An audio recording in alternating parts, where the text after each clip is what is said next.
त्वा गणपतिं हवामहे कविं कवीनामुपमस्रवस्तमं ज्येष्ठराजं ब्रह्मणां ब्रह्मणस्पत नः शृण्वन्नोतिभिः सीदसादनम् अज्ञानां जाह्नवीतीर्थं विद्यातीर्थं विवेकिनां सर्वेषां सुखदं तीर्थं भारतीतीर्थमाश्रये शिवशक्त्या युक्तो यदि भवति शक्तः प्रभवितुं न चेदेवं देवः न खलु कुशलस्पन्दितुमपि अतस्त्वाम् आराध्यां हरिहरब्रह्मादिभिरपि प्रणन्तुं स्तोतुं वा कथमकृतपुण्यः प्रभवति शिवशक्त्या युक्तो यदि भवति शक्तः प्रभवितुं ఆచార్య భగవత్పాదుల వారు అమ్మవారి గురించి ప్రార్థన చేస్తారు.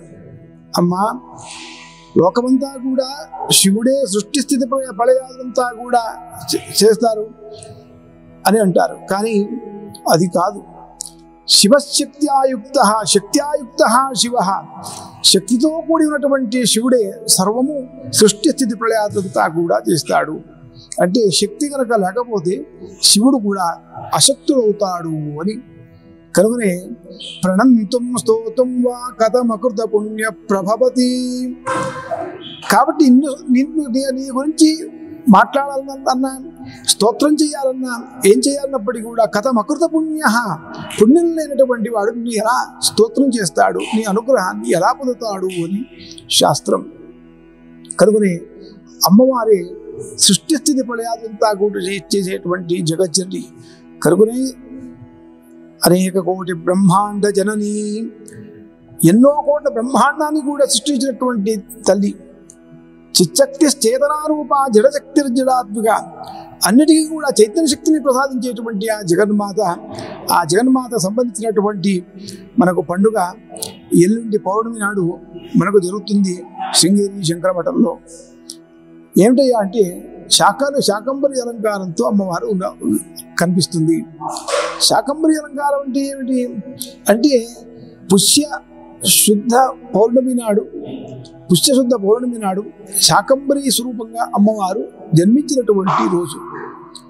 ఏ రోజు ఆ అమ్మవారు జన్మించిందో ఆ రోజున ఆ అమ్మవారి యొక్క అలంకారాన్ని కనుక మనం చూసి మనం కనుక తరించినట్టయితే పూజించినట్టయితే అమ్మవారి యొక్క అనుగ్రహం మనకు పరిపూర్ణంగా మనకు కలుగుతుంది.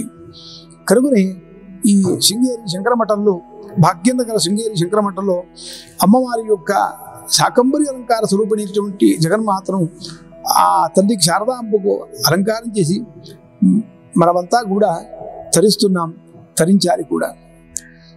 చండీ సప్తశతిలో కూడా శాకంబరీతి విఖ్యాతం తన్మే నామ భవిష్యతి అని కూడా చెప్పింది తల్లి.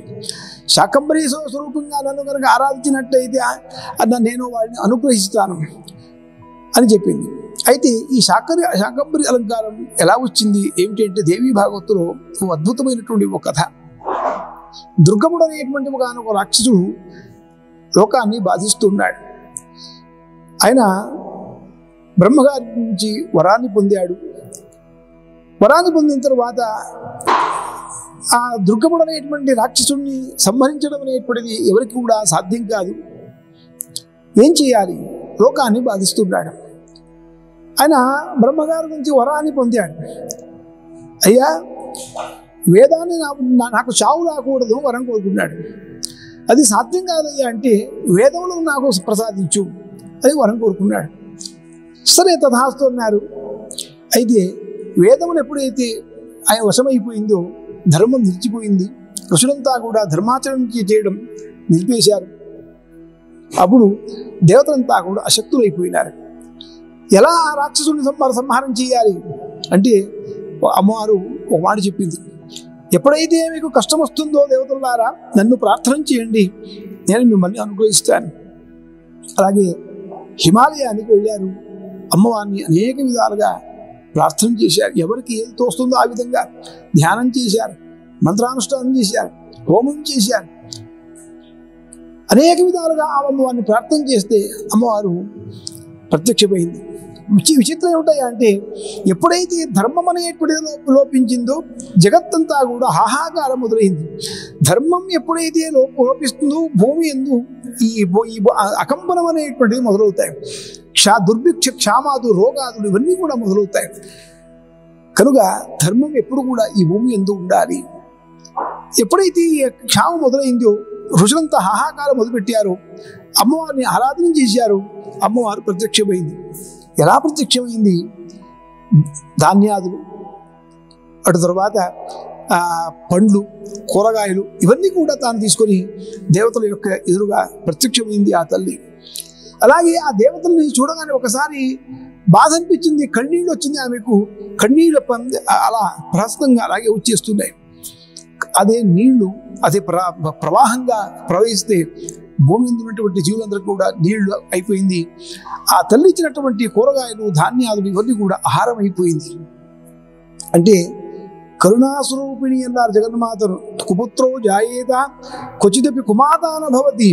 కుపుత్రుడు పుట్టవచ్చు కానీ తల్లి అనేటువంటిది జన్మించడం అనేటువంటి ఎప్పుడూ కూడా ఉండదు. తల్లి లోకైక జనని, ఆ కరుణార్థ స్వరూపిణి జగన్మాత ఆ తల్లి. కనుగొని అందరికీ కూడా నీళ్లు, ధాన్యాదులు ఇవన్నీ కూడా ప్రసాదం చేసింది. అటు తర్వాత దుర్గముడు అనేటువంటి రాక్షసుడికి ఆశ్చర్యం కలిగింది. అంటే అందరూ శక్తులు అయిపోయినారు, లోకమంతా హాహాకారం చేస్తున్నారు, సంతోషిస్తున్నారు, నవ్వుతున్నారు. ఏమైందయ్యా అని చెప్పి ఒక దూతల్ని పంపించినట్టయితే అక్కడ జరిగింది ఏంటయ్యా అంటే వాళ్ళంతా కూడా శక్తులు అయిపోయినారు. అంటే ఓహో దేవతలకి శక్తి వచ్చిందయ్యా అనుకున్నటువంటి వాడే ఆయన ఏం చేశాడు? యుద్ధానికి బయలుదేరి వచ్చాడు.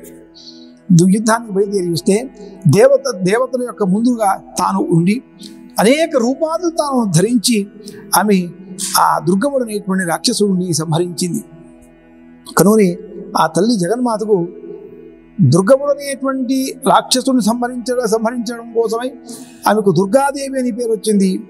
అలాగే బాధలో ఉన్నటువంటి దేవతలు, ఋషులు, మనుషులంతా కూడా ఆహారం లేక బాధపడుతున్నటువంటి సందర్భంలో వాటిని ఉత్తరించడానికి వచ్చినటువంటి అవతారం కనుకనే శాకంబరి అంటే అనేక శాఖలు అనేక కూరగాయలు, ధాన్యాదులు ఇవన్నీ కూడా తీసుకొని తాను వచ్చింది కనుకనే ఆమెకు శాకంబరి అనేటువంటి రూపం కూడా వచ్చింది. అలాగే శతాక్షి అనేటువంటి కూడా ఆమెకు నామధేయం అనేటువంటిది ఉన్నది. అంటే కొన్ని వందల కంటితో అలా కనుక చూస్తున్నది. కొన్ని వందల కంటితో ఆమె యొక్క కంటి నుంచి ఆ నీళ్లు ధారంతా కూడా ప్రవహిస్తూ ఉండడం వల్ల శతాక్షి, శాకంబరి, దుర్గా అనేటువంటి నామకరణం అనేటువంటిది ఆమెకు చేశారు. ఈ శాకంబరి అనేటువంటి అలంకారంతో కనిపించినటువంటి రోజు ఈ రేపు జరగబోయేటువంటి శాకంబరి అలంకారంతో అమ్మవారు కనిపిస్తుంది కదా, పౌర్ణమి నాడు, పుష్యశుద్ధ పౌర్ణమి నాడు. కనుకొని మన శృంగేరి శంకరమఠంలో భాగ్యనగరంలో ప్రాతకాల సర్వపూజ, అభిషేకాదులు, అటు తర్వాత లక్ష కుంకుమార్చన ఇవన్నీ కూడా మనకు ఆ అమ్మవారి యొక్క సన్నిధిలో జరుగుతుంది. చాలామంది భక్తులంతా కూడా వస్తూ ఉంటారు. విశేషం ఏంటంటే ఈ అమ్మవారి యొక్క అలంకారం రోజున చాలామంది వచ్చి ఏమీ లేనటువంటి వాళ్ళు కూడా ఇక్కడికి వచ్చి అమ్మవారి దర్శనం చేయడం వల్ల, అమ్మవారిని ప్రార్థన చేయడం వల్ల అనేక తమ కష్టమంతా కూడా తీరిపోయిందయ్యా, మానసికపరమైనటువంటి బాధంతా కూడా తొలగిపోయిందయ్యా అని అనుకున్నటువంటి వాడు చాలామంది ఇక్కడ మాకు వస్తుంటారు. ఎందుకంటే మా 30-35 సంవత్సరంలో మనకు చాలామంది ఇలాంటి వాళ్ళంతా కూడా కనిపిస్తుంటారు. శృంగేరి మఠంలో వచ్చినటువంటి వాళ్ళంతా కూడా. అలాగే భక్తులందరూ కూడా ఆనాడు వచ్చి శాకంబరి స్వరూపిణైనటువంటి జగన్మాతను అలా దృష్టించి ఆమె యొక్క పరిపూర్ణమైనటువంటి అనుగ్రహాన్ని మీరు కూడా పొందండి. అలాగే జగద్గురు వారు, భారతీ తీర్థుల వారు, అలాగే విధుశేఖ భారతీ స్వామి వారి యొక్క ఆ దివ్య అనుగ్రహ ఆశీస్సును కూడా మీరందరూ కూడా పొంది ఆ తల్లి యొక్క కృపాకటాక్షకు పాత్రలు అవుగాక అని చెప్పి మళ్ళీ నేను కోరుతున్నాను.